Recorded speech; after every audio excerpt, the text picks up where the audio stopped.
If you no longer want to be absolutely cooked, you need to fix your narrow shoulders. And here's the full guide on exactly how to do that. No lies, no scams, just the actual techniques that blew up my shoulders from a guy who was completely fucking skinny, bro. Disgustingly underweight all my life, to now having some of the widest frames in any room that I walk into, even bigger than guys who are like over half a foot taller than me. So a lot of guys have got it twisted and they train the wrong muscles. They think that it's going to be stuff like the chest, the traps, that's going to blow up the shoulders, yeah? And then there's going to be some guys who are like, nah, trust me, bro, it's the delts, and especially the side delts. Let's do lots of lateral raises. Yeah, spam laterals. Everyone spams laterals, and for some reason their shoulders just don't look that sick. Everyone spams them, bro. You know, like a friend of yours that spams lateral raises and his shoulders are not that much better than yours, or maybe yours are better than his, or they're just not the defining feature. And obviously, bro, everyone wants that beautiful V-taper where the shoulders are so much wider than the waist. And bro, wide shoulders, they're just primally attractive, bro. To actually get wide shoulders, you need to train the correct muscles and treat it in an order of priority. I'll be so real, no one ever talks about this because it's so counterintuitive and it's kind of hard to explain. But the number one muscle that you need to train is the posterior deltoid or the rear delts. So the rear delts, they are called the rear delts, but I really need you to just forget that, yeah? The human body doesn't know that it's called the rear delt, and they actually show from the front. When you're standing front on, your rear delt is showing from the front. So if you've got really developed rear delts, they will show when you're standing front onto someone because they're such a big muscle. They make up a lot of your shoulder. The rear delt muscle, yeah, the posterior deltoid, it's such a thick cut of meat basically here, and it literally ends here. I don't know if you can see this on the camera, but it ends here, bro. The side delt is this and the front delt's here. The side delt's this, the front delt's here. The rest of it is rear delt. So if the rest of it is the rear delt and the rear delt shows from the front, why is everyone saying to spam side lateral dumbbell raise and not the reverse pec deck? So that is priority muscle number one. If you want wider shoulders, the number one priority should be you should be spamming rear delts before every workout. If you're training like 3+ times a week, probably don't do it more than 3 times, but 3 times a week, spam your rear delts, especially before leg day, because if you spam them before leg day and then you train your legs, because your legs are the biggest muscle in the body, they provide the biggest stimulus of hormonal activation in your body. So your human growth hormone, HGH, and testosterone have an acute spike, which means they suddenly go up when you train legs. So imagine you've just trained rear delts, they're in an anabolic state, you just hit legs, you know about doing carbs before and after training, so you get that insulin anabolic response before and after training. You've just like doubled your fucking gains than if you hadn't done it on leg day. Especially when you start hitting that volume, because, and I'll come to this later in the video, it's something to do with a special type of fatigue, which is called systemic fatigue. Your body can only take so much basically, and I'm going to explain it in detail in this video for you're growing your wider shoulders fast. It's by taking advantage of that. But that exact tip about the rear delts, that's pretty much 70% of the equation. The next 2 muscles in priority order, the next one is your lats. And the reason your lats build like wider shoulders, you'd be like, now but the lats are the back, bro, like you don't know anything, blah, blah, blah. Bro, trust me, explode your pull-up. Just explode your pull-up, because your lat, yeah, the back muscle, that also shows from the front. What that does is it makes your arms, like where your arms sit, like when you're just standing normally, right? Where your arms sit when you're standing normally, they can be like close to your body, which shows that you've got like narrow clavicles, or they can sit like further away from your body. Like there's space between my arm and my body now. I remember before I even started doing weights, yeah? Before I started doing weights, my arms would sit so close to my body because my shoulders and my hips were in line with each other. There was no V-taper. But if you get your arms to move away from your body by training your lats and increasing the size of your back and increasing how far away your arms sit away from your body, you've just increased the size of your frame. The bigger your lats, the bigger your frame. The bigger your rear delts, the bigger your frame. And the third priority muscle, you're gonna know this, is your side delts, yeah? Hit those hard, because even though it's a small muscle, it can be trained so often that it can basically explode in size really, really fast. So if you hit side delts 2 to 3 times a week, twice heavy sets, and if you hit side delts 2 to 3 times a week, let me repeat that, 2 heavy sets and then 2 light sets for the full sort of range of stimulus.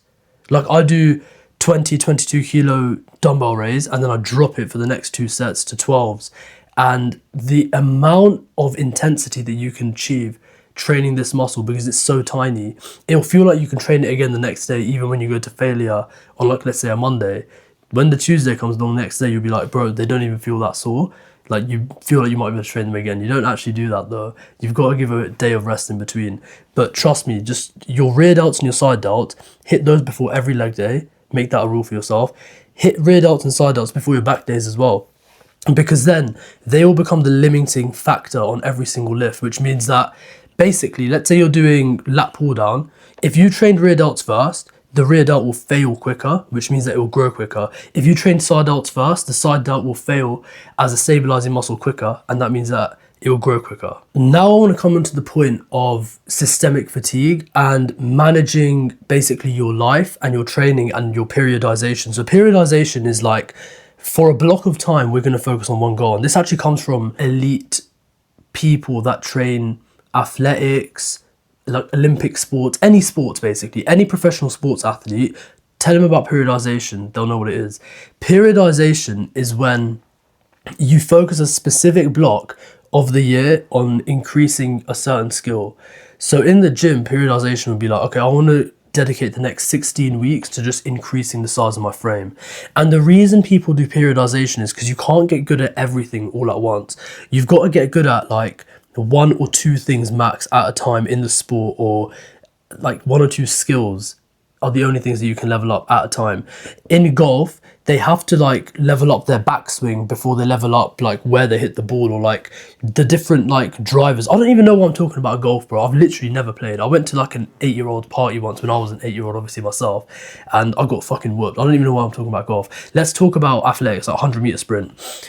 You can have a period, like you can have a period of time in the year where you're doing only block starts and you only focus on the first like step out of the block, and then you could have a period where you're only focusing on top speed. You don't even do any block starts. But as you can see, it makes you into a more well-rounded athlete. So periodization is so important in the gym because you can't increase the size of every single muscle in your body all at once. You have to have a dedicated block to like, okay, I want to decrease the size of my waist, I want to increase the frame, or like the size of my frame. So just take into account what I said about those previous muscles, the rear delt, the lat, and the side delt. Those are the muscles which you should be fucking hammering with the most volume. Next 16 weeks, bro, you want a bigger frame? You hit those muscles 3 times a week, or like 10 to 16 sets every single week. 10 sets for the lat, 16 sets for the rear delts and the side delts. It sounds like overtraining, but it won't be, because you reduce the sets on other muscles. If you're still hitting pure failure, like mechanical failure, so your form goes and then you kind of do some assisted reps for yourself, that's mechanical failure, you will grow the muscle with progressive overload. So you're going up in weight every single week. If you do that, things like your legs, your biceps, the shit that still matters, it will still grow. But because you're doing so much volume on the key frame muscles, they will also, they will just grow at like an exponential rate. They will go crazy, bruv. So periodize it. Don't let systemic fatigue get you. Don't increase the volume on your legs for no reason. Don't increase the volume on your chest for no reason. I want a new bench press PR. Fuck that shit for the next 16 weeks, bro. 4 months, get a bigger frame, and then like get your 100 kilo bench or whatever. No one gives a fuck about your bench, bro. No one fucking cares about your bench press, except you. But everyone cares about your frame. When you walk into a room and you're fucking frame mogging, people look at you. People find you interesting. I go into work, I'm starting conversations, people are trying to talk to me. People are telling me how smart I am. I'm saying the most basic shit. It's because I'm fucking wider than everyone, bro. And I know it sounds so counterintuitive and so stupid, like, oh, that's a vanity metric, bro. Because this is a vain fucking world.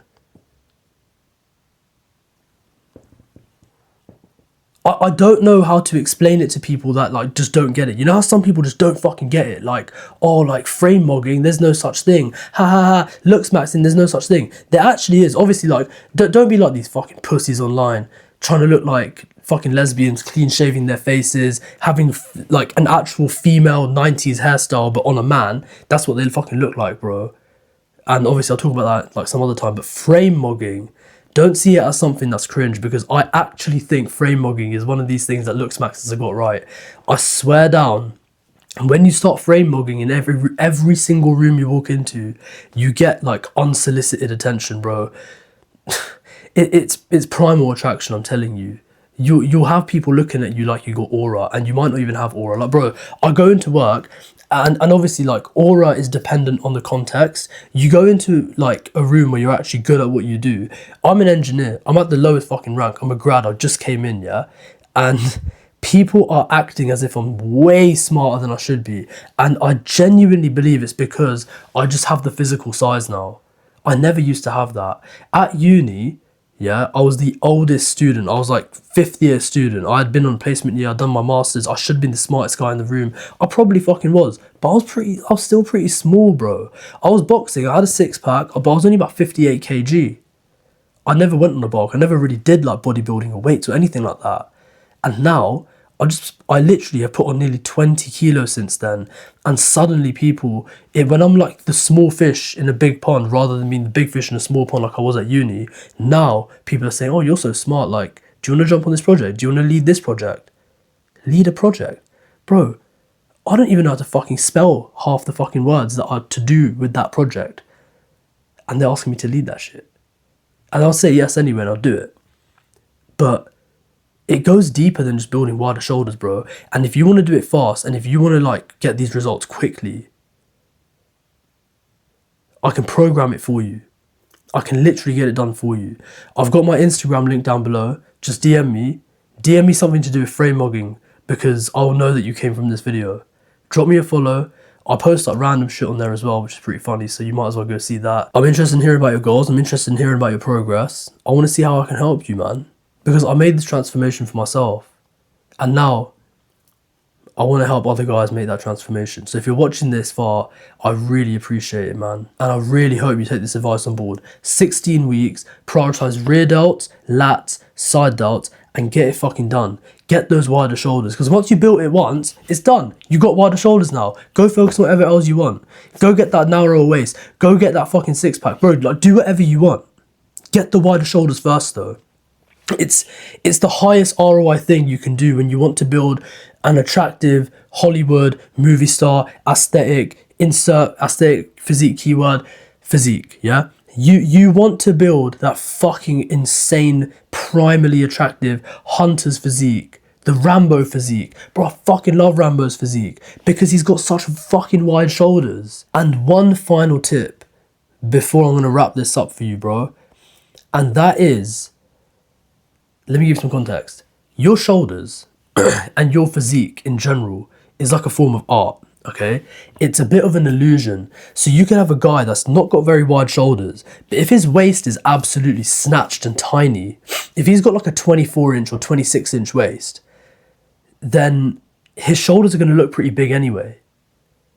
So let me give you another tip, and this is like an actual instant tip. I could have given this at the start, but I'm going to save it to the end because, look, you've earned, if you watch this far, you fucking earned that shit. So I'm going to tell you right now.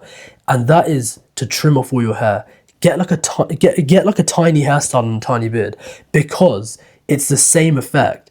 If your head looks smaller on your shoulders look wider. That's not actually why I did the buzz cut. I just did this shit for another reason, and that's to do with going completely on a fucking generational lock-in with my life and doing something absolutely different. And this is more of like an identity shifting method. But buzz cut your hair and your shoulders will fucking triple in size. It's an instant thing. But it doesn't really mean anything without actually training the correct muscles and doing the frame maxing physique training protocol. So that's just a fun little bit So that's just a fun little way to do it if you want some instant results. And if you're planning to buzz cut anyway, then this is your sign to just get it done, bro. Like, you're a man, summer's coming up, no one fucking cares. Like, you're not gonna get any less bitches. So just fucking buzz cut. Get wider shoulders. And with that, bro, sweat or regret, man. I'm out.